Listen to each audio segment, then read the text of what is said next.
அஸ்ஸலாமு அலைக்குங்க. இன்னைக்கு நம்ம தேங்காய் பிஸ்கெட் எப்படி செய்யறதுன்னு பார்க்கலாம். நல்லா கிரன்ச்சியா மொறுமொறுன்னு நம்ம கடையில வாங்குறத விட நம்ம வீட்டுல செய்யற சூப்பரா இருக்குங்க. அதுக்கு ஃபர்ஸ்ட் ஒரு ஈரம் இல்லாத பவுல் எடுத்துக்கலாம். அதுக்கப்புறமா ரூம் டெம்பரேச்சர்ல இருக்க மாதிரி அன்சால்டட் பட்டர் வந்து நான் 60 கிராம் சேர்த்திருக்கேன். அடுத்து வந்து பவுடர் பண்ண சுகர் வந்து 100 கிராம் சேர்த்திருக்கேன்.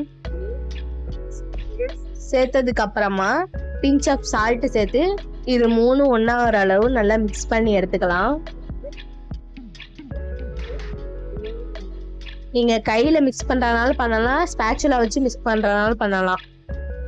நல்லா மிக்ஸ் ஆனதுக்கு அப்புறம் இப்படிதான் இருக்கும், ஒரு மாதிரி கொல கொலன்னு இருக்கும். அதுக்கப்புறமா ட்ரை கோகோனட் ஒரு கப் சேர்த்துக்கலாம். இது வந்து சூப்பர் மார்க்கெட்லயே கிடைக்கும், நான் வந்து வீட்லயே செஞ்சுட்டேன். மைதா வந்து 120 கிராம் சேர்த்துட்டு பேக்கிங் பவுடர் வந்து 1/4 டீஸ்பூன் அளவு சேர்த்துக்கலாம். சேர்த்துட்டு எல்லாத்தையும் நல்லா மிக்ஸ் ஆகிற அளவு நல்லா மிக்ஸ் பண்ணி, நம்ம சப்பாத்திக்கெல்லாம் பிசைவோம்ல அந்த மாதிரி ஹார்டா இல்லாம இது வந்து சாஃப்டா தான் இருக்கும். இதை வந்து நம்ம வந்து கிளிங் ரேப் மாதிரி போட்டு ஃப்ரீசர்ல 10 நிமிஷம் வச்சு எடுத்துக்கலாம்.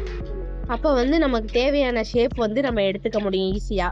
அதுக்கப்புறமா நான் ஒரு பட்டர் ஷீட் போட்டு அதுல இந்த மாதிரி பூரிக்கட்டை இருக்கும்ல அதை வச்சு நான் தேய்ச்சி நான் வந்து இன்னைக்கு ஹார்ட் ஷேப்பும் ரவுண்டு ஷேப்லயும் பண்ண போறேன்.